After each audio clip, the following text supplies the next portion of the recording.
pada Senspa, ya, pengelola Maisidik yang kami hormati, dan juga pada Satidah, ya, TKSD Bunaya Tahfidzul Quran yang kami hormati. Alhamdulillah di kesempatan malam hari ini kita bisa bertemu ya di Google Meeting ini dalam rangka untuk merealisasikan sekolah Sunas yang berbasis digital, ya.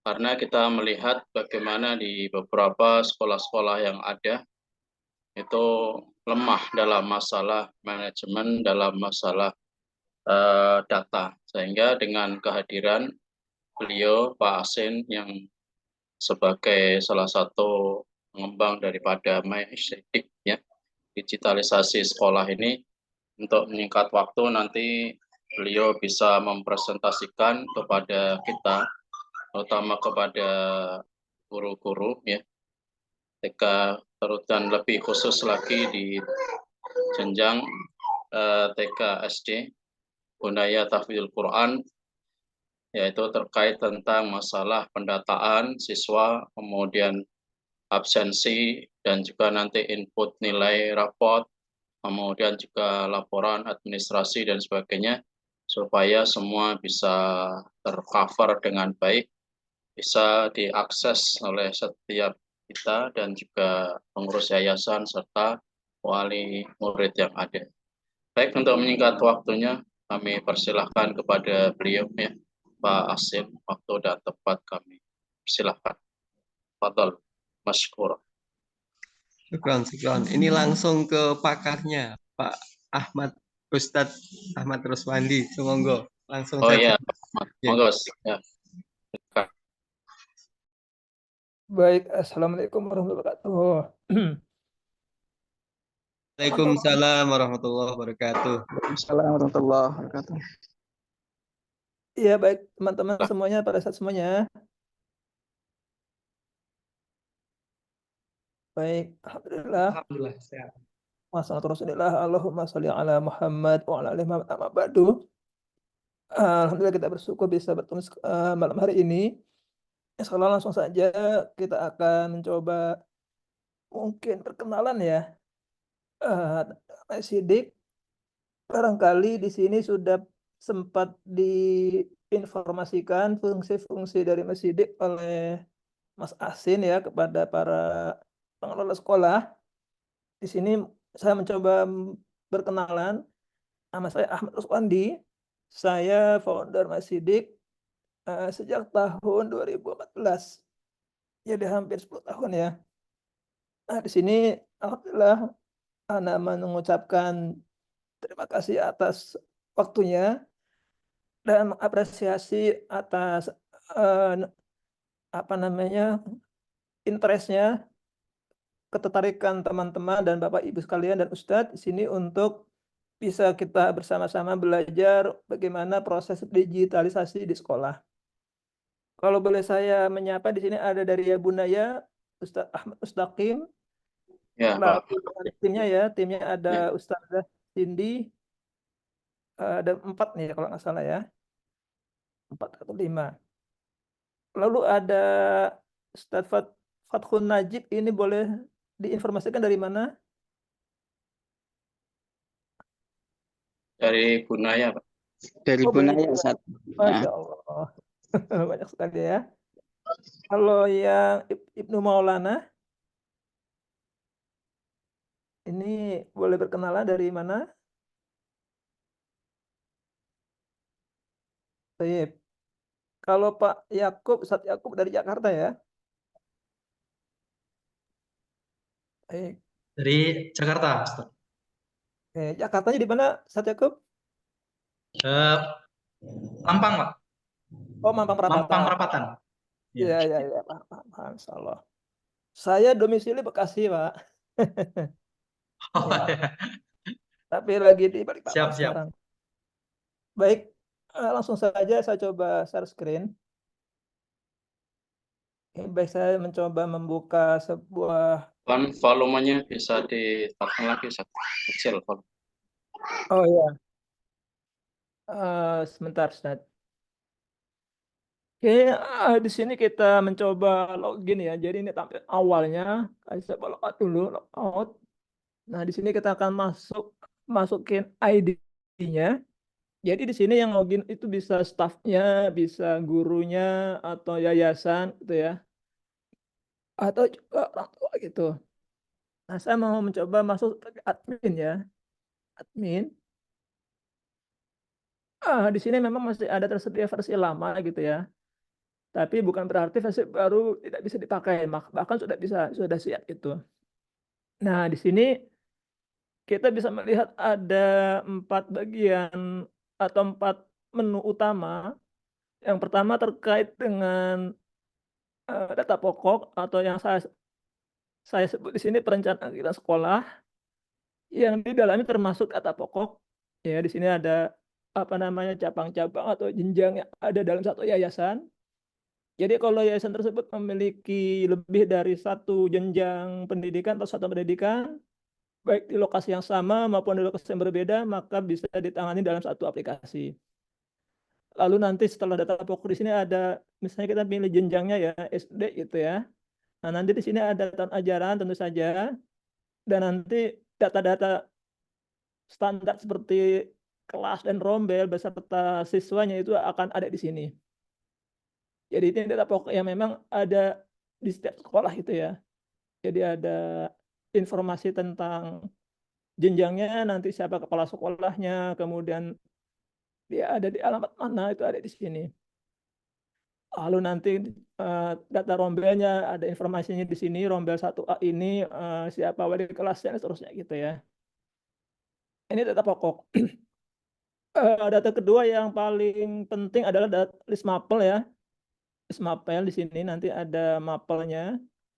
Kemudian kalau kita klik di sini ada mapel bisa dari di sini ada sekitar 19 ya, tergantung dari jenjangnya masing-masing, yang bisa jadi akan berbeda antara satu sekolah dengan yang lainnya, apalagi bila jenjang tersebut berinduk ke Diknas akan berbeda dengan sekolah yang berinduk ke Kemenak gitu. Nah, di sini sistemnya sangat custom, jadi apapun mapelnya bisa ditambahkan di sini gitu. Jadi tidak usah khawatir, Messedik itu memberikan keleluasaan untuk menginput mapel apapun yang ada di situ. Nah, misalnya di sini ada mapel agama, Pancasila, bahasa Indonesia gitu kan. Dan nanti juga bisa jadi ada 1-2 mapel yang hanya diajarkan di kelas tertentu gitu. Misalnya di sini ada seni rupa. Nah, ternyata di sini seni rupa di sini hanya diajarkan di kelas 1, 2, 4, 5 gitu kan. Dan saat ini mungkin beberapa sekolah masih dalam masa transisi mulai dari kurikulum 13 ke kurikulum Merdeka ya. Nah, 2 model kurikulum itu bisa ditampung di sini. Setelah kita mendefinisikan mapel untuk tiap kelasnya, lalu kita bisa membuat atau menentukan guru mapelnya gitu. Misalnya guru kelas 1 semester 1. Nah, nanti bisa kita tentukan siapa mengaku apa gitu. Seperti ini contohnya ada bahasa Indonesia diambil oleh siapa. Nah, biasanya kalau kepala sekolah atau yayasan ingin ingin tahu posisi guru mapel itu siapa saja, kadang-kadang mereka menghubungi admin atau TU ya, untuk dikirimin datanya, kemudian mereka akan bisa jadi ngirim lewat WA atau ngirim link ke Google Drive gitu ya. Tentu itu akan manual ya. Kalau ada update tertentu harus dikirim lagi gitu. Nah, kalau di sini setiap personel di yayasan maupun di sekolah itu bisa login dan bisa melihat data terkini itu. Nah, tombol-tombol ini nggak semua bisa punya akses. Jadi hanya orang tertentu saja yang bisa melakukan edit data. Hanya nanti kalau saya login sebagai guru biasa, maka saya nggak bisa menghapusnya gitu. Baik. Kemudian setelah itu kita kalau mau misalnya nih, kalau mau ke mapel. Dari mapel biasanya nanti setelah kita tentukan mapelnya, lalu kita melakukan rapat kerja di awal semester, biasanya nanti akan ada yang namanya KD ya, atau ini kompetensi dasar gitu. Nah, di Masidik itu mensupport atau mendukung dua mode IKM, yaitu kurikulum merdeka, ataupun mode yang kurtilas itu ya. Nah, ini saya contohkan yang kelas 2 ini mode kurtilas itu. Sehingga nanti ada yang namanya ini ada yang namanya KD pengetahuan atau KI3 sama KI4 itu. Tapi mungkin udah sebagian sekolah tidak pakai kurtilas lagi, tapi pakainya yang ini, yang IKM gitu ya, kurikulum merdeka. Maka nanti di kurikulum merdeka ini yang muncul bukan KD tapi TP atau tujuan pembelajaran gitu. Dan di sini bersifat fleksibel. Artinya ketika satu pelajaran di kelas tertentu itu dari kebijakan sekolah atau dari Departemen Pendidikan yayasan menentukan KD untuk pelajaran tertentu itu hanya 10, ya 10 akan bisa di-create gitu. Jadi di sini tidak ada batasan ya. Mau sedikit mau banyak itu bisa disupport gitu. Seperti itu tentang KD. Ini mungkin nanti bisa lebih banyak diskusi kita dengan wakil kepala sekolah kurikulum ya, wakil kurikulum. Nah, setelah kita bikin KD, kemudian kita juga membuat program semester, yang mana nanti di dalam program semester itu akan ditentukan pekan pertama belajar apa, pekan kedua belajar apa, dan seterusnya. Itu bisa dituangkan di sini. Bisa dituangkan di menu yang namanya rencana pembelajaran gitu ya.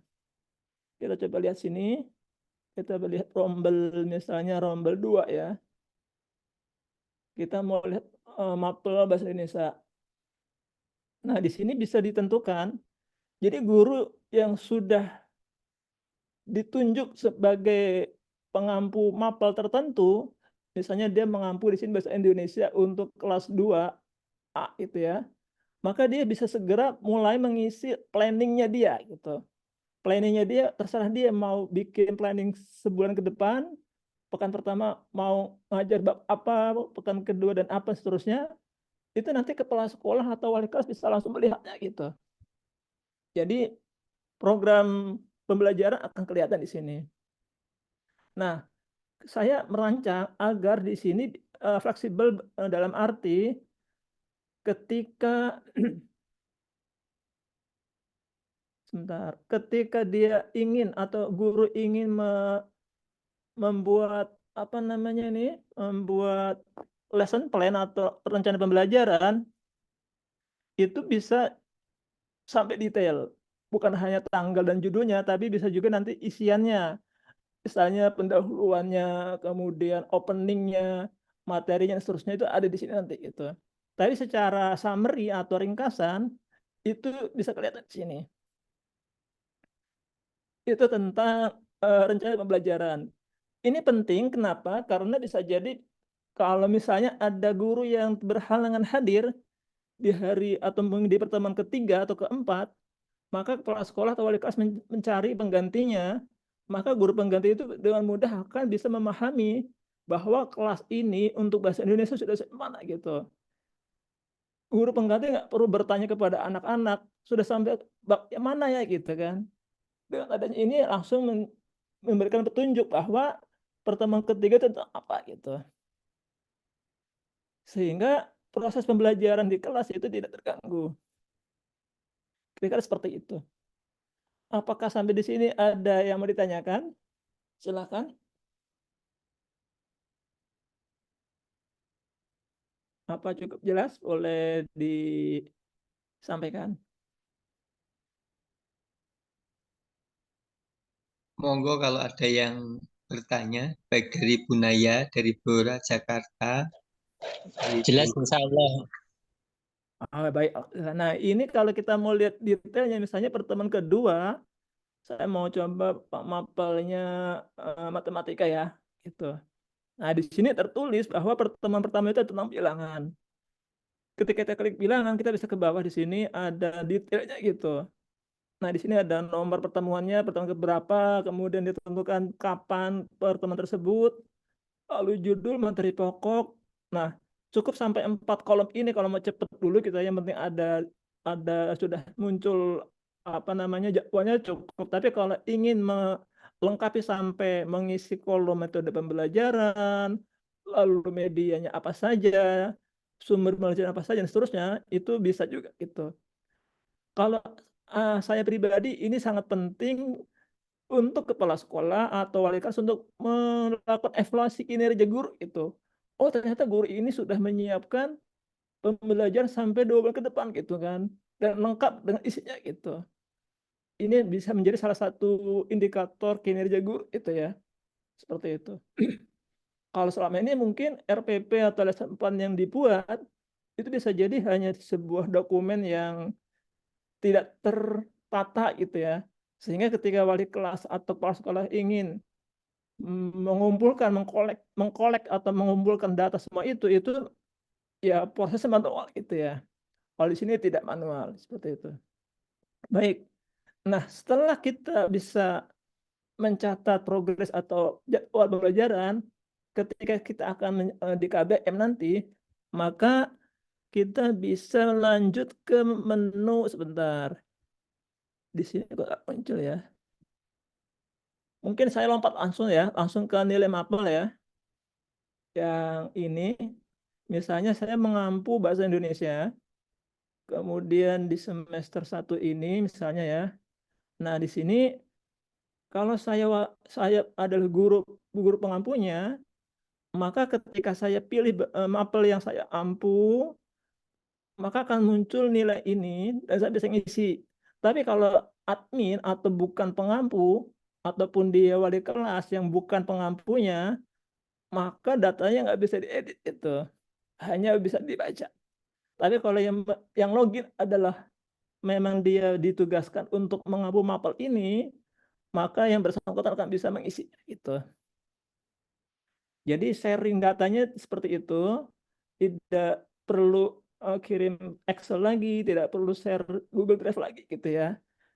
Nah, ketika misalnya nih di waktu yang bersamaan, ini guru mapelnya login, kemudian wali kelas juga login, ketika guru kelas itu mengupdate nilai semua anak di sini, lalu nanti kepala sekolah bisa langsung melihatnya atau wali kelas bisa melihat gitu. Nah, ini nanti dari mana nih nilai penilaian kemudian KD ini? Kalau KD jelas tadi berasal dari yang kita set di awal list mapel, kita tentukan KD-nya gitu ya. Nah, ketika pengisian kita bisa nih berdasarkan misalnya ulang hari pertama gitu ya. Nah, seperti ini. Jadi bisa dipilih ininya apa namanya filternya gitu. Ya, seperti ini. Ini saya pengen lihat hanya nilai data hanya untuk yang KD 1 atau KD 2 gitu. Jadi bisa dipilih data mana dari KD mana yang akan ditampilkan gitu. Ya, kalau di Excel juga bisa tapi nggak sefleksibel ini. Seperti itu tentang pengisian nilai. Sampai di sini apakah ada yang mau ditanyakan? Silahkan.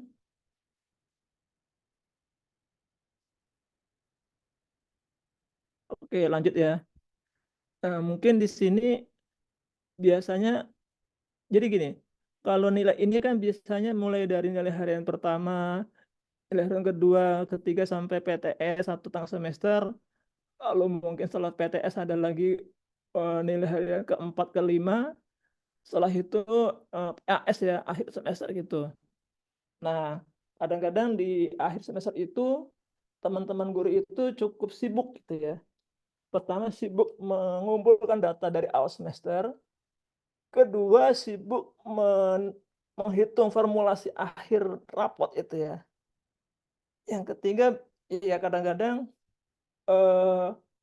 ketika diserahkan kepada wali kelas yang lebih sibuk gitu, mengumpulkan nilai dari berbagai mapel gitu. Nah, kalau kita langsung coba lihat di e-rapot, misalnya di sini ada kelas. Nah, di sini dalam satu kelas di semester tersebut bisa kita punya banyak format itu ya. Ini contohnya ada format 1, 2, 3, 4, 5. Oke, yang kelas 2 coba ya. Kelas 2. Langsung ke data rapot dulu. Refresh. Oke, kelas 2. Nah, sini ada 1. Kita coba lihat yang format Diknas ya. Nah, di sini nanti akan muncul nama-namanya gitu ya. Ada nama-namanya di sini, nama siswanya. Lalu ada tombol buka rapot itu ya. Sebentar. Buka rapot. Nah, ini akan muncul langsung. Ini format rapot untuk kurikulum merdeka. Seperti ini. Nah, nilai ini misalnya untuk pendidikan agama, ini dari mana angka 89? Itu dari formulasi. Formulasi dari mana? Tadi saya belum memperlihatkan yang program assessment ya. Saya coba lihat program assessment. Jadi kadang-kadang satu mapel dengan mapel yang lainnya itu berbeda komponennya gitu ya. Kadang-kadang ada yang berdasarkan perhitungan dari nilai harian 3 kali, kemudian PTS 1 kali, sama PAS 1 kali gitu. Ada yang seperti itu. Ada juga yang lain lagi. Misalnya saya coba buka yang tahun lalu ya, coba ya. Nah, ada juga yang komponennya bukan ulangan harian, tapi ada praktek dan tugas gitu. Jadi di sini sekali lagi Mas Sidik itu memberikan fleksibilitas itu ya. Berapa komponen yang menjadi penyusun nilai itu bisa ditentukan di sini gitu. Nah, kemudian juga rentang nilai itu pun juga fleksibel gitu. Misalnya dari nilai untuk A gitu ya, nilai A itu dari 92 sampai 100 itu. Atau mungkin dari 80 sampai 100, ini terserah dari kebijakan atau penentuan KKM gitu ya. Sekali lagi ini sangat fleksibel, bisa diedit. Oke, untuk A mungkin di tempat yang lain bukan dari 92 tapi 90 gitu. Nah, itu sangat fleksibel. Sehingga semua data yang ada di raport ini, mulai dari deskripsinya, nilai akhirnya itu otomatis.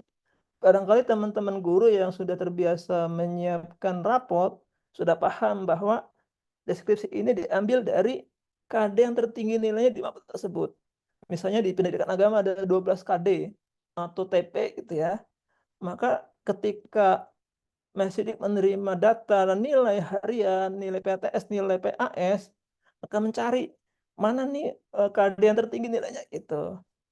Lalu yang bawah ini adalah KD yang paling rendah nilainya, seperti itu. Terus nilai akhir ini dari formulasi tadi. Ini otomatis semuanya. Coba saya lihat yang lain lagi. Coba saya ingin lihat yang format lainnya. Nah, selain dari format Diknas, coba saya kasih lihat di sini. Ini yang tadi Diknas. Kita mensupport 4 macam format Diknas gitu ya. Ada yang seperti ini, ada kompetensi sikap, pengetahuan, keterampilan, eskul dan seterusnya. Lalu kemudian yang kedua adalah pengetahuan dan keterampilan dalam satu tabel. Kalau yang Dinas 1 ini kompetensi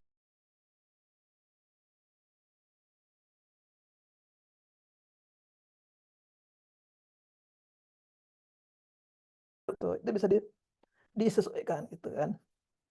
Lalu bisa diganti juga. Defaultnya adalah mata pelajaran, tapi bisa diganti dengan yang lain seperti itu. Baik, kita coba buka satu jenis rapot yang lain yang di sini contohnya misalnya nilai lembar nilai gitu ya. Klik. Nah, ada seperti ini. Jadi ini format khusus di sekolah tersebut itu ya. Yang memang mereka pengen lebih simpel itu. Ada lagi yang mereka pengen narasi gitu ya, narasi. Nah, seperti ini. Ini berasal dari nilai yang sama gitu ya. Jadi tadi kayak agama, kemudian Pancasila dan dan seterusnya, kalau yang format Diknas kan hanya menampilkan angka akhir itu ya, dengan KD yang tertinggi dan terendah. Nah, di sini ada sekolah yang ingin menampilkan semua KD gitu. Jadi ini KD-KD yang ada di mapel tersebut, lalu dimunculkan ininya checklist-nya gitu, seperti itu. Kita coba lihat lagi yang SMP ya. Tadi SD nih, SMP, coba SMP. Oke, refresh. Nah, SMP kelas 7. Di sini ada 2 format saja, format yang tengah semester, buka rapot. Nah, ini masih IKM ini Kurmer. Coba yang kelas 8.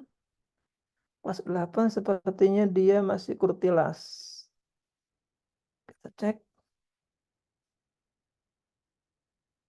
Iya, ini Kurtilas nih formatnya gitu. Nah, selain format yang tadi kita ada pilihan lagi, ini ada buka atau download versi Word gitu ya. Jadi ketika kita mau ngeprint misalnya untuk hasil rapotannya, kita bisa download yang versi Word-nya. Kita coba buka yang versi Word-nya. Dengan cara memilih ini, lalu download versi Word. Gitu. Maka sistem akan mengenerate rapotnya dalam versi Word-nya. Seperti itu. Kita coba buka seperti ini nanti. Kemudian ada juga pilihan lain. Di sini ada buka mode verbose. Kita coba lihat. Nah, verbose itu adalah seperti kalau di S itu lihat formulanya gitu ya, atau formulasinya dari mana angka 94 itu. Oh, ternyata itu dihitung dari KD yang ini dan itu dan seterusnya gitu kan. Jadi nanti beberapa formula yang diterapkan akan dimunculkan itu. Kemudian di sini kita tahu, oh KD yang tertinggi adalah KD 2 itu ya. Lalu KD yang terendah adalah KD 5 seperti itu. Itu mode verbose. Terakhir di sini ada tombol yang namanya cek tagihan.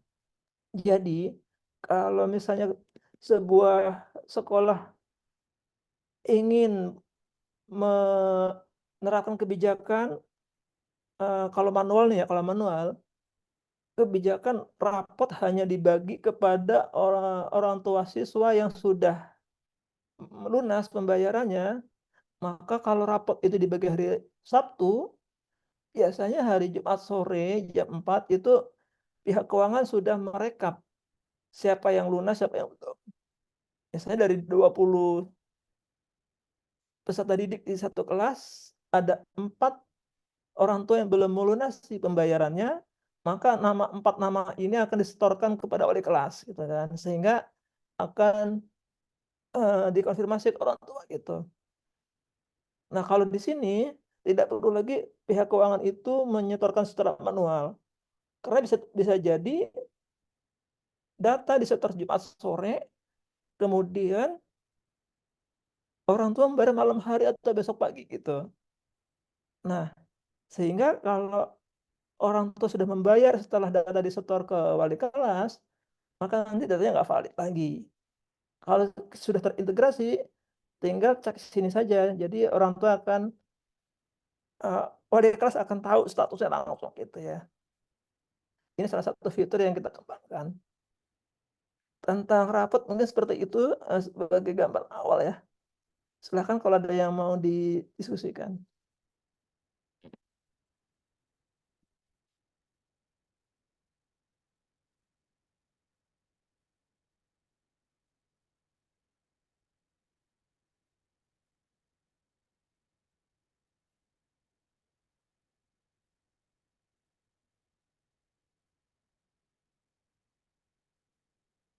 Ah,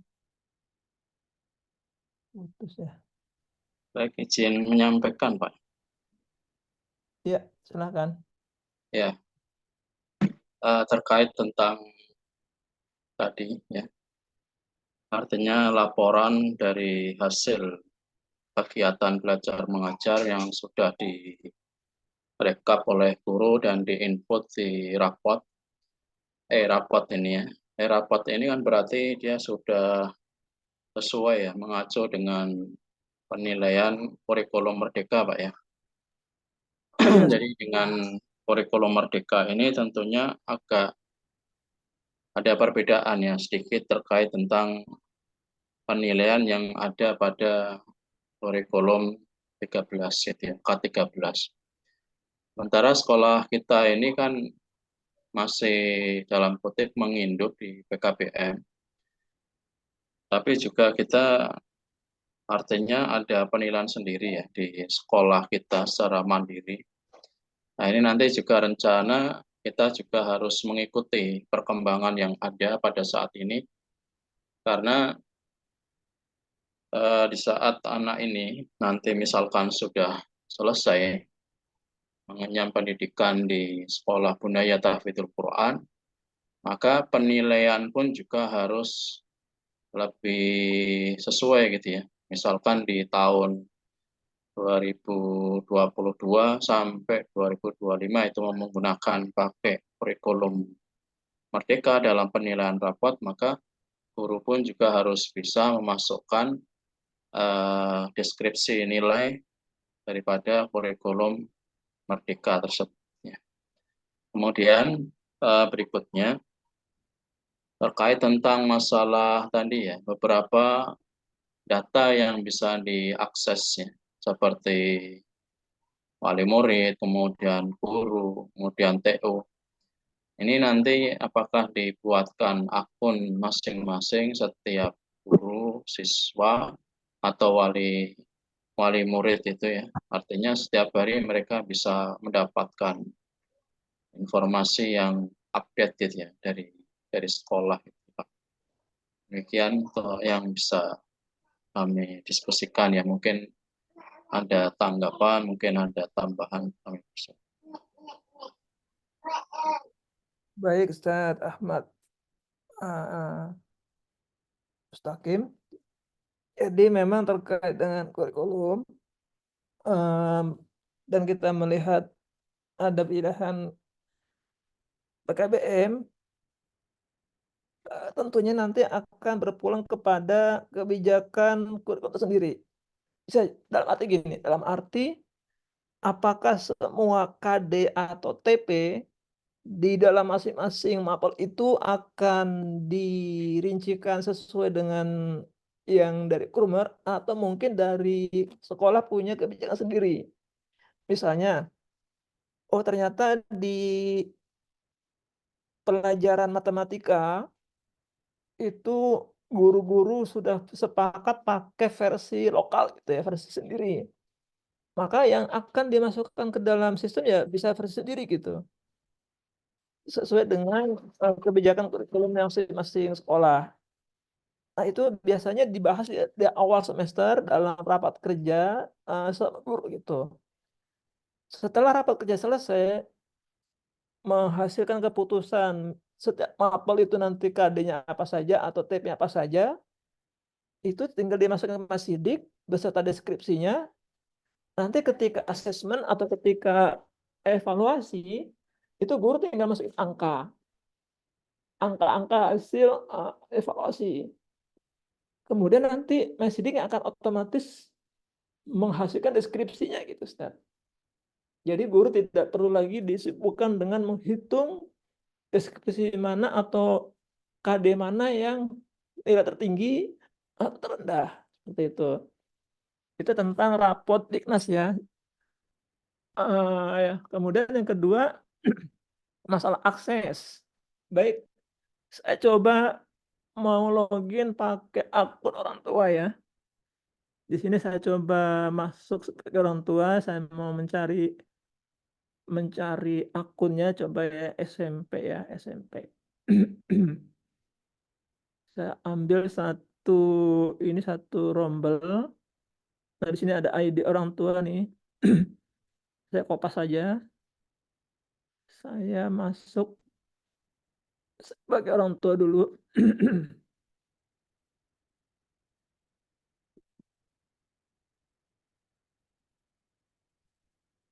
Nah, orang tua akan memiliki akun seperti ini, Ustaz. Jadi menunya akan terbatas kepada yang memang kita berikan ke orang tua. Di sini Mas Sidik memberikan 2 kategori. Pertama adalah info akademik ya. Di sini akan berisi laporan atau informasi tentang kegiatan belajar di sekolah gitu ya. Nah, di sini ada list nama anaknya. Kalau anak yang sekolah di tempat kita ada 1 ya cuma 1. Tapi kalau nanti orang tersebut punya anak 2 atau 3 yang sekolah di sekitar akan muncul 3 gitu ya. Nah, kemudian 1 anak ini kita pilih misalnya. Lalu kalau memang dia sudah pernah atau masuk tahun kedua di sekolah kita atau tahun ketiga sekolah kita akan muncul ininya historinya gitu, historinya. Nah, kita coba pilih yang kelas 7 yang tahun lalu ya misalnya. Maka nanti semua catatan pembelajarannya dan juga catatan harian gitu akan muncul di sini, Ustaz, gitu. Kemudian untuk keuangan itu juga sama, akan bisa orang tua melihat semua transaksinya gitu ya. Mungkin itu yang bisa Anda sampaikan terkait akun. Jadi akun orang tua akan kita buatkan, akun siswa juga akan dibuatkan, seperti itu. Kemudian mungkin saya tambahkan satu lagi, salah satu pengguna kita kemarin request ya, untuk versi asesmen online. Jadi ada beberapa mata pelajaran yang ujian itu online itu. Contohnya di sini misalnya mapel kelas 5 ya, kelas 4 deh, kelas 4 apel bahasa Indonesia gitu. Nah, di sini nanti siswa melakukan CBT ya. Jadi ujiannya langsung login gitu, login ke sistem. Lalu nanti sistem akan langsung ngasih nilai gitu berdasarkan kunci jawaban yang ada gitu. Akhirnya juga bisa langsung lakukan. Ini ada beberapa sekolah yang udah pakai gitu ya. Jadi istilahnya nggak perlu mencetak kertas lagi untuk ulangan atau untuk evaluasi gitu ya. Cukup disediakan atau diperbolehkan membawa gadget selama ujian dan langsung melakukan ujian online seperti itu. Kalau masuk sebagai orang tua, sebagai siswa, itu nanti juga akan khusus atau beda dengan orang tua. Kalau orang tua bisa melihat keuangan, lalu bisa melihat perkembangan di kelas, gitu ya. Kalau yang login siswa akan muncul beda lagi, itu Ustaz. Seperti itu mungkin yang bisa kami sampaikan.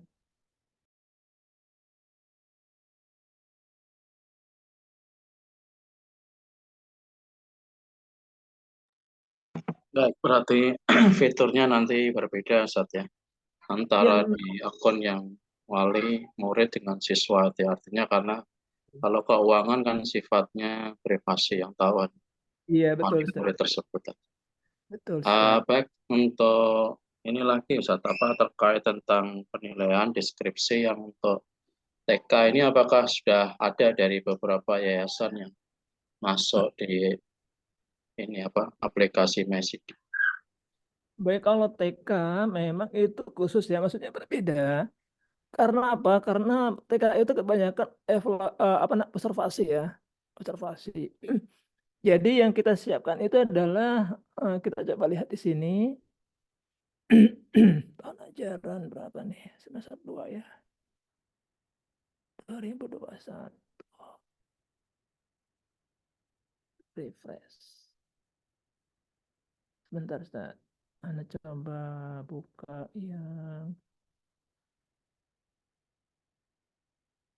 versi lama dulu ya, versi lama.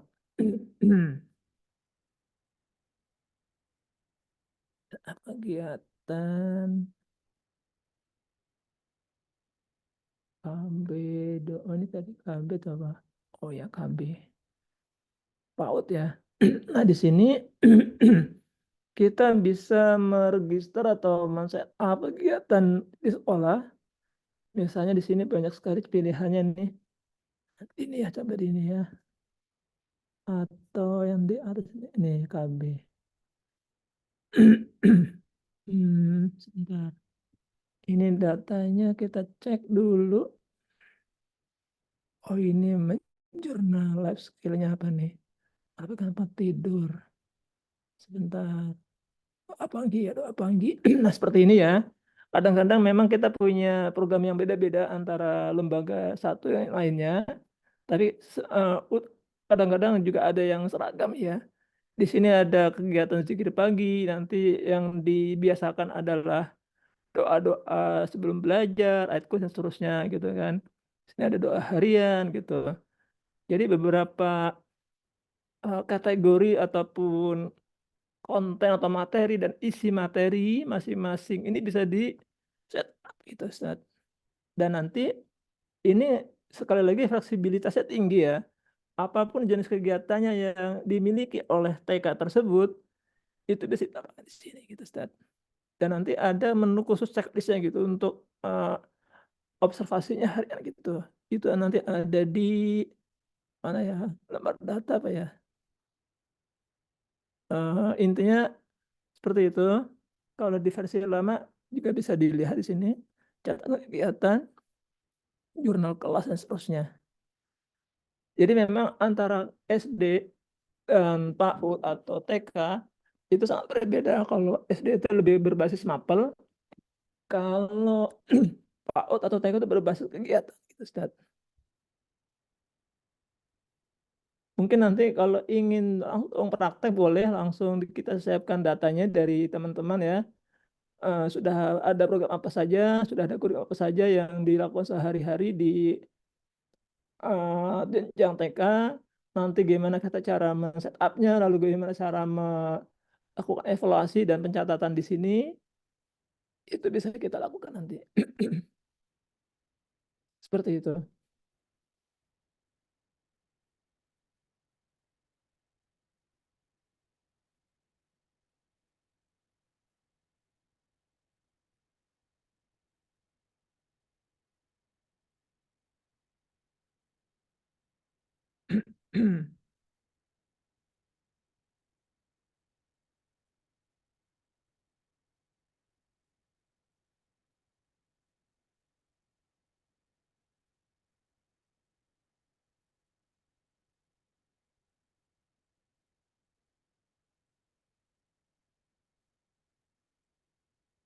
Silahkan, ada yang lain lagi? Ya, silahkan dari asatidzah atau guru wilayah tahfidzul Quran ya, yang ingin menanyakan atau yang belum paham atau yang baru gabung. Karena forum ini terbuka ya untuk kita semua.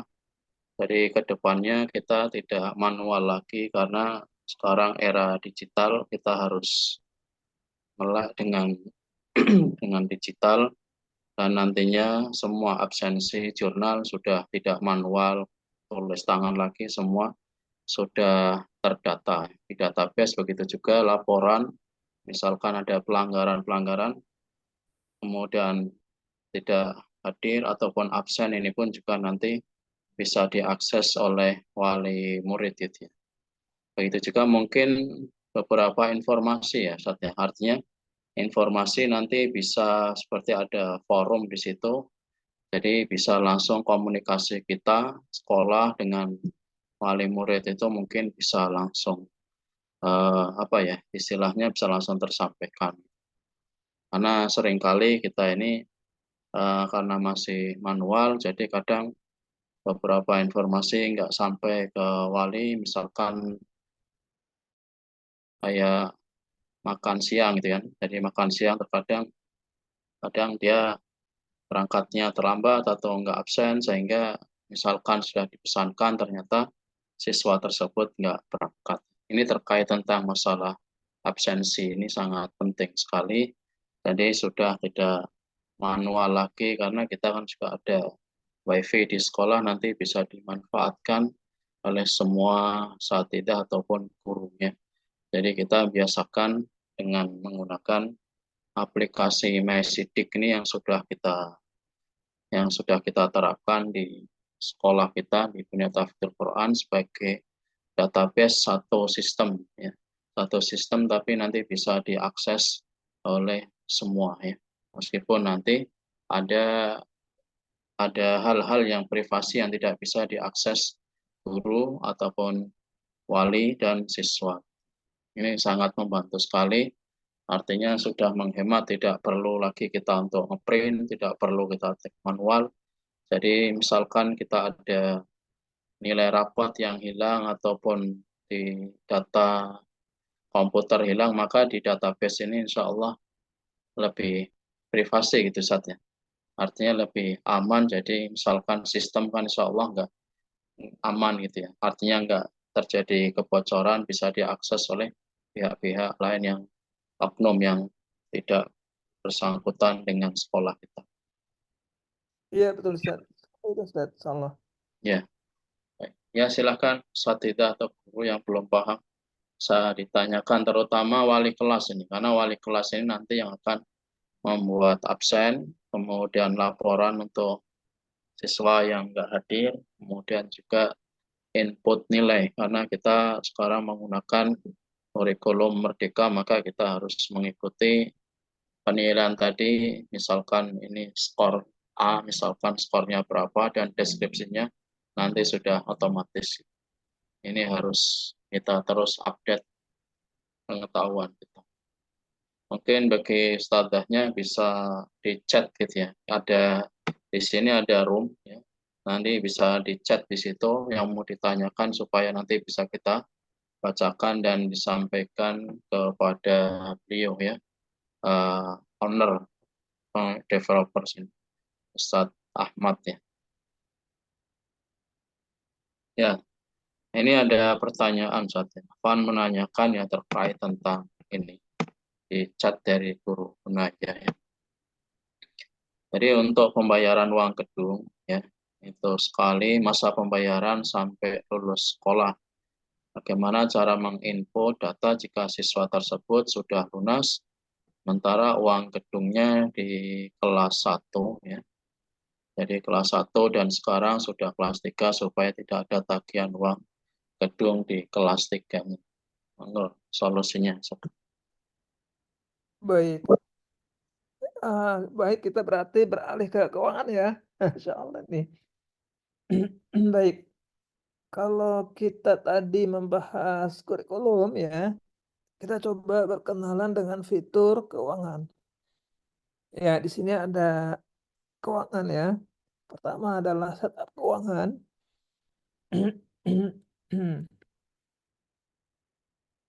Setup keuangan. Nah, di sini yang harus kita lakukan itu sebentar ya, Anda coba ke sini. Nah, di sini ada setup keuangan. Yang harus dilakukan pertama kali adalah meregister ya, mendaftar nama rekening kita ya. Lalu kemudian setelah itu ke komponen tagihan. Nah, di sini setup keuangan untuk tagihan atau komponen tagihan itu dilakukan per tahun ya. Di sini ada pelajaran, kita pilih ya. Tuh. Nanti sistem akan menampilkan list dari komponen tagihan sudah terregister. Seperti ini. Ini contoh di Balikpapan di sekolah kami ya. Umar. Jadi satu bulan itu ada 3 macam komponen. Pertama adalah SPP gitu ya, lalu kemudian uang komite, satu lagi uang makan. Tapi di sini cuma 2. Oh ya 2 di sini 2. Ini karena waktu itu tahun 2021. Kalau 2023, 2024 ada lans ya, ada lans itu. Nah, ada 3 atau 4 macam komponen di MySidik. Ada 4 macam. Yang pertama bulanan ya, lalu tahunan, biaya masuk dan lain-lain. Nah, yang bulanan, kemudian tahunan, dan masuk ini bersifat wajib dibayar. Ya. Tapi kalau yang lain-lain berupa infak atau mungkin beli buku tambahan itu bersifat opsional itu. Nah, tadi pertanyaannya tentang uang gedung ya. Uang gedung yang dia di kelas 1 mulai nyicil gitu ya, nyicil mungkin dari uang gedung misalnya sebesar 6 juta ya.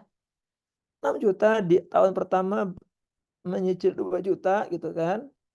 Berarti masih ada sisa atau kekurangan 4 juta gitu. Nah, nanti kita punya apa namanya ya? Punya menu atau coba saya langsung simulasikan aja tentang gedung ini atau tentang keuangan ini. Saya simulasikan ketika petugas keuangan itu menerima pembayaran dari orang tua itu. Qadarullah nih aneh masuk sebagai yang tidak punya akses. Ini contoh Ustaz dari sistem kita. Jadi kita bisa memberikan akses tertentu misalnya keuangan ya kepada yang berhak gitu ya. Nah, kebetulan di sini ana login sebagai petugas yang tidak diberikan akses untuk melihat keuangan seperti itu. Coba ana login sebagai siapa ya? Bentar. Ana lupa nih akses pakai apa. Oh ya, ana akses di sini aja. Coba masuk ke keuangan tadi ya. Nah, di sini misalnya ketika orang tua datang atau memberitahu bahwa anak yang bersangkutan sudah membayar tagihan dari apa namanya anaknya, misalnya tahun ajaran 2021. Nah, nanti di sini, jadi pertama kita tanyakan, Ibu ini masuknya tahun berapa gitu ya. Maka tadi kita cari itunya, cari tahun ajaran gitu. Kemudian kita pilih anaknya, siapa namanya gitu ya, misalnya Ahmad Yusuf gitu. Nah, maka nanti akan muncul histori pembayarannya gitu ya. Isi pembayarannya dari awal sampai akhir. Kalau yang contoh tadi yang ini nanti biaya BDB ataupun biaya yang lain itu akan muncul statusnya. Kalau yang merah itu bisa jadi belum bayar atau kurang bayar, kalau yang biru ini sudah lunas gitu. Jadi bisa di record di track itu. Walaupun dia berganti tahun, selama kita tahu tahun berapa dia masuknya akan tercatat apakah sudah lunas atau belum. Seperti itu. Apakah ini memberikan jawaban atau masih kurang?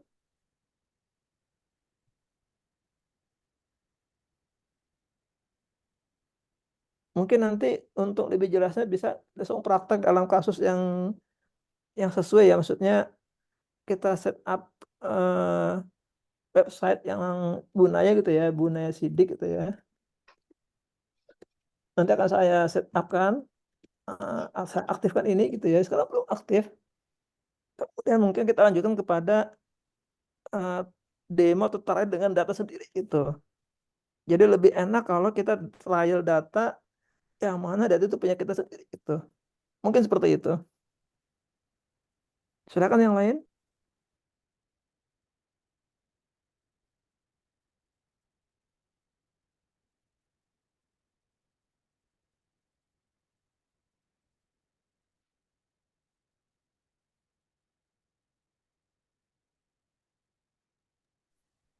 Apakah di sini ada yang baru join? Betul.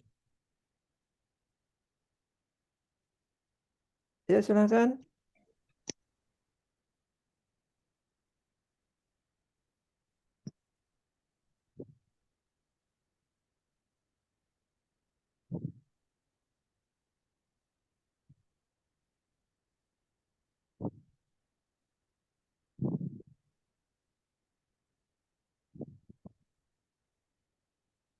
Menu buku penghubung itu isinya apa, Ustaz? Buku penghubung itu seperti yang tadi kita lakukan sebagai orang tua sih. Jadi ini mestinya aktifnya di orang tua itu. Tadi kayak tadi pas kita login sebagai orang tua, maka orang tua akan bisa melihat berbagai informasi yang kita berikan. mulai dari keuangan, lalu perkembangan di kelas ataupun mungkin ekskul gitu ya. Seperti itu.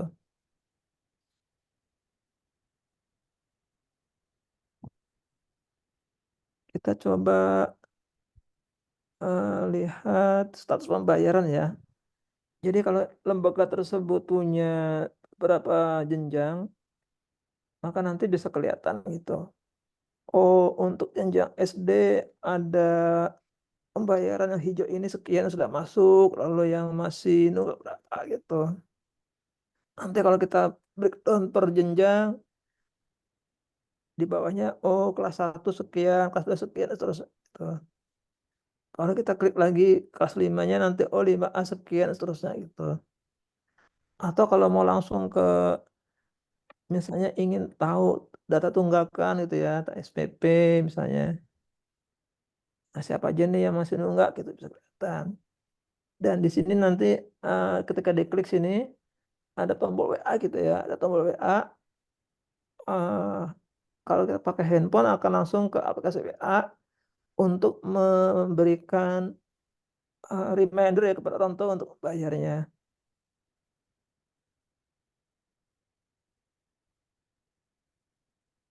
Di sini ada pertanyaan dari Buna ya.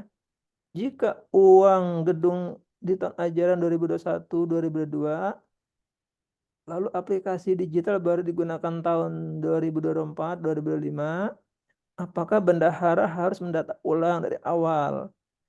Baik, kalau seperti ini kasusnya, karena memang data sudah lama ya, sementara baru pakai sistem sekarang, paling yang bisa dilakukan adalah pakai sistem saldo, gitu ya, saldo. Jadi nanti ada komponen khusus tentang uang gedung itu, atau saldo uang gedung ya, atau terserah nanti namanya apa, tapi yang jelas yang menggambarkan bahwa kumulatif pembayaran sudah sekian itu. Jadi tidak pasti dirunut ke belakang, tapi kalau mau kita punya data yang lengkap dari tahun 2021 sampai sekarang ya harus di entry. Nanti disiapkan file Excel-nya, lalu itu kita bisa bantu gitu. Tapi yang lebih praktis ya mungkin opsi yang pertama tadi. Kita tinggal menghitung berapa kurangnya, misalnya dari 10 juta yang sudah terbayar adalah 6 juta gitu ya. Maka yang kita masukkan sebagai tagihannya adalah selisihnya gitu. Mungkin seperti itu yang lebih mudah.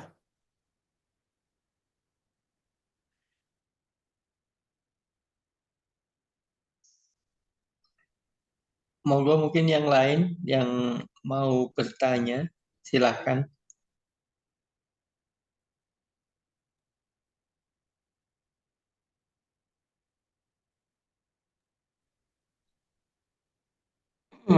Pak Ustadz ya, artinya mewakili juga dari gunanya terkait tentang kegiatan belajar mengajar, karena jam kita ini kan lebih dominan dengan diniyah ya. Artinya ada beberapa tugas seperti tahfidz, kemudian juga tugas-tugas yang lainnya. Begitu juga nanti orang tua ataupun guru juga bisa mengetahui tentang presensi sholat 5 waktu gitu ya. Artinya meskipun kita sebagai guru kan tidak mungkin bisa melihat aktivitas siswa di rumah. Tapi kan kalau bisa itu kan nanti bisa terrekod gitu ya. Artinya guru bisa mengakses nanti misalkan kok sholatnya hanya pas waktu di sekolah aja gitu. Pas sholat duhur tapi di rumah nggak pernah sholat atau jarang sholat. Itu juga dengan misalkan tugas-tugas yang lainnya kayak ada tugas tahfidz, kemudian ada tugas ya, mufrodat gitu ya.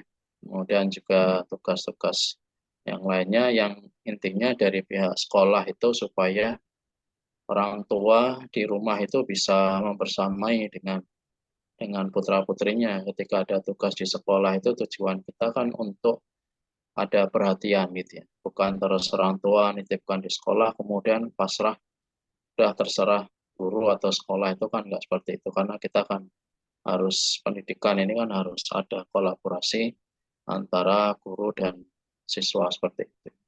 mungkin ada beberapa fitur saja yang artinya dengan beberapa tugas harian di rumah, kemudian juga nanti kalau misalkan tadi ada beberapa pelanggaran ya, misalkan ada siswa yang bully, ada yang terlambat, kemudian ada yang memang dia mengambil barang teman yang lainnya, ini kan nanti orang tua juga bisa tahu kondisi anaknya selama di sekolah seperti itu.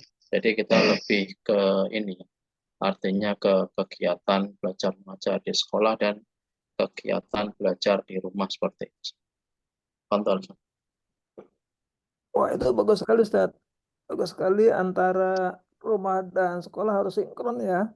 Jadi bukan hanya orang tua memantau kegiatan sekolah, tapi juga pihak sekolah memantau kegiatan anak di rumah itu ya. Nah, di sini sudah kami siapkan sebenarnya yang namanya kegiatan ada macam-macam, Ustaz. Jadi yang pertama adalah sikap atau apa namanya attitude yang kita kembangkan di sekolah gitu ya. Entah itu sikap disiplin, sikap jujur dan seterusnya. Lalu juga kokurikuler yang tetap ada di sekolah seperti misalnya tahfidz, tahsin di sekolah bersifat wajib. Lalu ekskul yang tambahan kegiatan atau pembelajaran yang bersifat pilihan. Nah, yang keempat kegiatan rumah, Ustaz. Jadi memang di sini misalnya kegiatan rumah yang hendaknya dilakukan oleh peserta didik di rumah, misalnya menyapu, menyuci, atau setoran hafalan, itu bisa kita buatkan, Ustaz. Sehingga nanti orang tua bertanggung jawab untuk entry datanya gitu. Tentu saja kita positive thinking bahwa apa yang dia masukkan oleh orang tua adalah yang sebenarnya gitu ya. Karena sebenarnya orang tua itu adalah pihak yang pertama yang punya tanggung jawab untuk didik anak gitu. Sekolah hanya membantu untuk mendidik anak. Jadi apa yang disampaikan oleh Ustadz itu sangat bagus sekali dan kami juga sudah berpikir arah sana sehingga di sini jenis kegiatan itu juga mencakup kegiatan rumah, Ustadz. Seperti itu. Nah, sekali lagi mungkin nanti kita bisa langsung praktek ya dengan data yang real, bagaimana setup-nya, lalu bagaimana entry datanya, baik dari sekolah maupun dari rumah seperti itu, Ustaz. Kira-kira seperti itu dari yang kami sampaikan.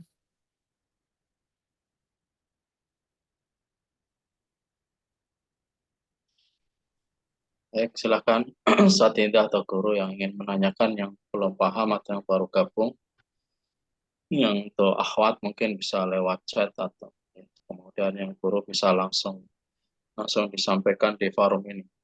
Karena ini yang akan kita pakai data ini dengan MySidik ini supaya guru ini tidak ada istilah gaptek ya, artinya di era digital seperti ini, dan ini sebenarnya mempermudah kinerja kita sebagai guru supaya kita menjadi guru yang profesional, kemudian guru yang terus terupdate, artinya tidak kita terus berada di zona nyaman, tetapi kita juga harus mengikuti perkembangan yang ada pada sistem sekolah saat ini.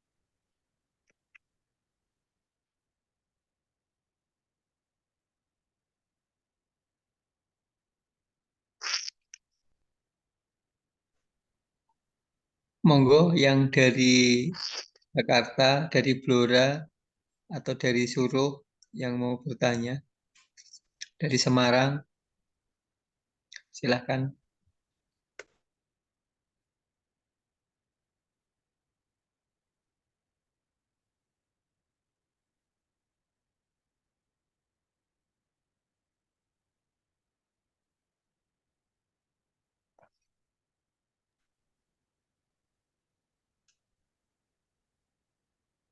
Insya Allah nanti ada konsultasi atau pendampingan untuk tindak lanjutnya. Nanti bisa dikomunikasikan untuk jadwalnya. Dan alhamdulillah ini Zoom masih berjalan. Jika ada pertanyaan silahkan bisa di chat bagi yang akhwat, mungkin kalau yang Rijal mungkin bisa langsung open mic. Terima kasih. Di sini ada pertanyaan itu. Bagaimana cara memasukkan data jika ada pembayaran orang tua ya? Rupanya sudah nggak sabaran ini untuk mencobanya. Kira-kira kita masih punya waktu berapa menit lagi, Mas Ahsin?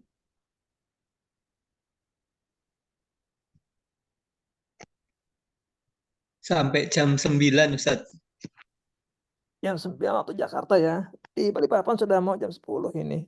Oh, Masya Allah. Oh iya, Ustaz. Afwan, afwan. Sudah malam di sini. Iya. 15 menit lagi, Ustaz. Oke, baik. Coba kita demokan ya cara mengisi atau mencatat pembayar orang tua ya. Coba kita pakai demo. Tadi demonya saya pakai akun apa ya? Nah, coba pakai. Saya cek dulu ininya. Cek apa namanya? Cek akun yang boleh masukin data itu akun apa? Sebentar.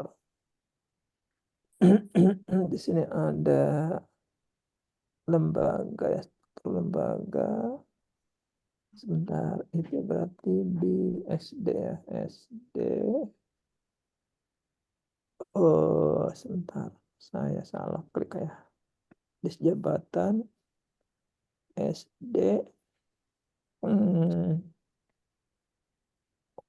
Oh, berarti pada ini. Berarti ya, sebentar. Di sini kan ya. Namanya kok lupa ya.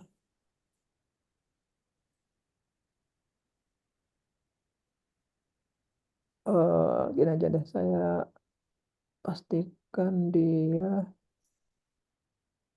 bisa masukin ke data SD. Sebentar ya. Di sini ada yang namanya keuangan.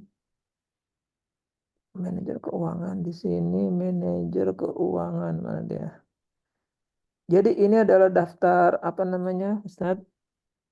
Posisi atau jabatan yang masing-masing jabatan itu punya akses yang beda-beda gitu. Misalnya ke ini manajer keuangan itu ada 50 akses apa saja gitu. Seperti itu.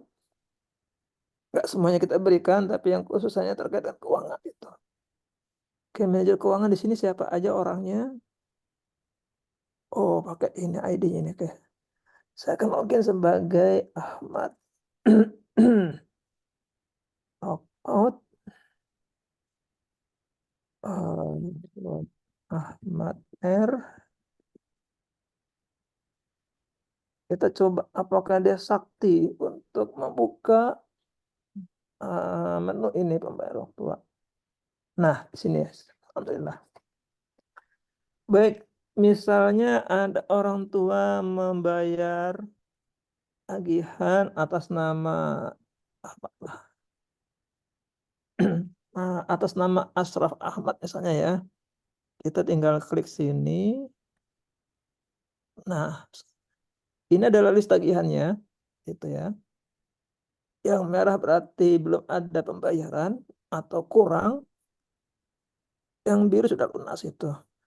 Misalnya ini mau bayar tagihan yang mana ya? Ini daftar ulang gitu ya. Oke, caranya tinggal klik sini, muncul di bawah. Lalu dia juga akan membayar bulan Juni gitu ya. Klik sini, 600.000 gitu kan. Lalu dia juga membayar SPP bulan Mei gitu. Tapi hanya karena uangnya cuma 2,8, yang Mei atau yang Juni hanya 400.000 gitu ya, 400.000.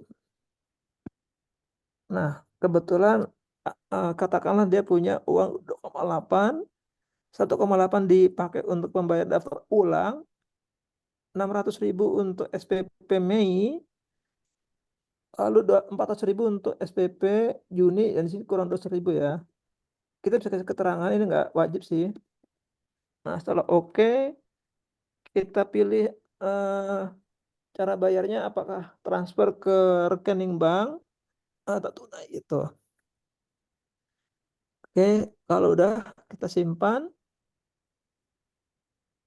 ya seperti itu sudah tersimpan dia. Kita bisa cek ya. Daftar ulang sudah lunas nih ya tadi ya, 1,8.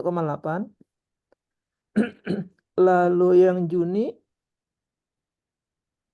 tadi kita bayarnya 600.000 kurang 200.000 ya. Lalu yang Mei sudah lunas itu. Nah sekarang misalnya dia ingin melunasi yang Mei, maka tinggal yang Juni ya Juni. Tinggal klik sini Juni ini, maka akan muncul di bawah 200.000 gitu kan. Lalu dia akan melunasi yang komite, yang LAN sama Snack gitu ya sekalian gitu. Di sini totalnya ada 545.000. Lalu mungkin dia juga membayar yang lain. Misalnya beli buku gitu ya, beli buku atau mungkin beli seragam gitu ya. Nah, bukunya berapa harganya? Ya tinggal dimasukin aja harganya berapa di sini. Uang seragamnya berapa gitu. Kayak seragamnya seperti itu, tinggal simpan. Nah, ini Pak, ini kwitansinya ya. Tuh. Setelah kita refresh lagi, ya ternyata sudah lunas nih. Daftar ulang lunas, SPP Juni lunas dengan 2 kali pembayaran. Ini kalau kita klik akan muncul kwitansinya gitu. Seperti itu tadi yang ditanyakan ya, bagaimana cara kita mengentry atau mencatat pembayaran dari orang tua. Mudah-mudahan bisa dipahami.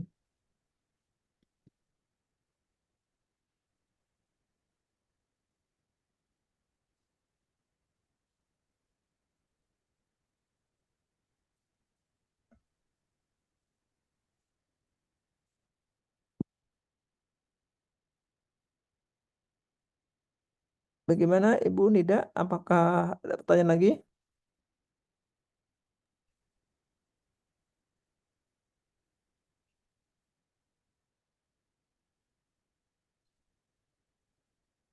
Mungkin ada pertanyaan yang lain dari lembaga yang lain, monggo silahkan. Sebelum ditutup, waktu tinggal 10 menit lagi.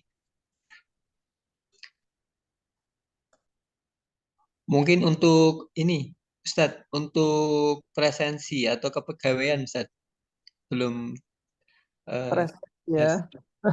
Presensi. Biar tahu gambaran. Ya, presensi yang sudah kami kembangkan itu salah satunya adalah pakai geolokasi ya. Misalnya saya sebagai karyawan dari ini Umar ya. Jadi di sini ada kolom atau menu yang namanya presensi geolokasi itu.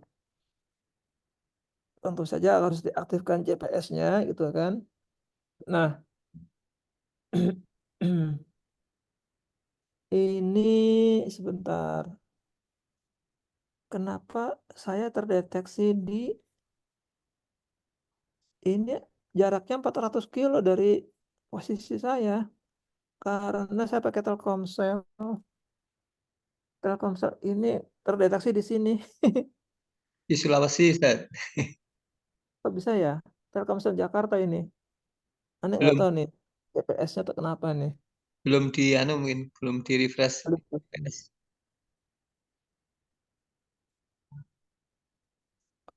Coba saya pakai itu ya, pakai browser yang lain, pakai browser Firefox coba ya, Firefox. Firefox. Ini pakai Chrome. Kalau pakai gadget sih harusnya bisa. Pakai device ini saya pakai laptop kan ya. Ini kelihatan nggak Chrome saya?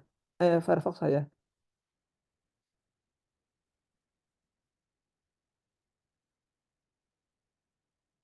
Oh, nggak bisa. Bentar.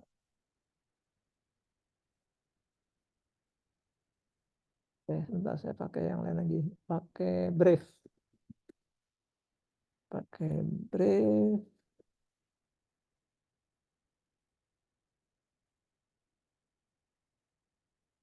Kita coba dia terdeteksi di mana nih posisi saya nih.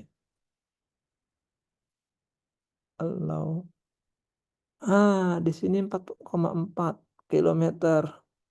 Jadi ini sekolahannya, gitu ya. Dan saya sedang ada di sini gitu di rumah. Nah, kebetulan karena jaraknya melebihi dari radius, gitu ya, maka dia nggak bisa check in. Kalau saya datang ke sekolah gitu ya, dalam radius 20 meter atau 10 meter, maka akan muncul tombol hijau, kemudian nanti bisa check in. Jadi kalau kita mengubah ini ya, coba saya ubah apa namanya nih, ubah range-nya di mana ya, kok saya lupa. Mungkin besok aja lah. Saya lupa ininya setup 30 meternya. Tapi kalau sudah masuk datanya nanti bisa kita rekap itu ya. Bisa kita rekap per per jenjang lalu per bulan gitu kan. Nah, seperti ini. Kalau mau per harian, data harian seperti ini. Seperti itu ya. Dan tentu saja kalau mau menghitung ketelatannya, misalnya mestinya jam 7 datang, tapi dia ternyata datang jam 7.20, hari ini nanti hari kedua mungkin telat lagi, itu bisa dikumulatif sih, gitu. Datanya itu mencatat per detik sih sebenarnya, tapi kalau mau hanya summary-nya saja gitu kan, itu bisa gitu. Kurang lebih seperti itu sih kalau geolokasi yang kami kembangkan.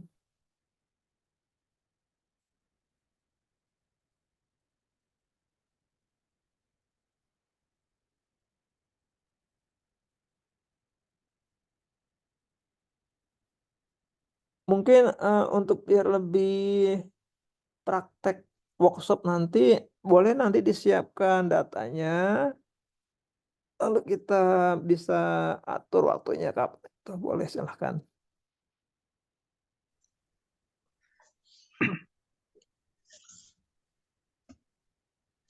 Alhamdulillah ini hadir 18 peserta untuk malam hari ini. Total 20, saya dengan Ustadz Ahmad. Untuk Ustadz Ahmad karena ini posisi di Balikpapan, jadi di sana sudah pukul 10 malam, selisih 1 jam dengan di Jawa. Dan ini waktu juga sudah jam 9. Jadi silahkan bagi lembaga yang nanti mau mengagendakan untuk workshop atau pendampingan di proses upload data, nanti bisa langsung konfirmasi ke nomor saya di grup, ke WA atau di Telegram untuk kita tindak lanjuti. Mungkin itu saja yang bisa disampaikan pada kesempatan malam hari ini. Semoga apa yang disampaikan ini bermanfaat dan memberikan pencerahan buat teman-teman semuanya. Sebagai penutup, ya sebelumnya terima kasih sekali Pak Ahmad yang sudah meluangkan waktunya. Kita tutup ya doa kafaratul masjid bareng-bareng. Subhanakallahumma wa bihamdika la ilaha illa anta astaghfiruka wa atubu ilaik. Terima kasih semuanya. Assalamualaikum warahmatullahi wabarakatuh. Waalaikumsalam. Waalaikumsalam warahmatullahi wabarakatuh. wabarakatuh.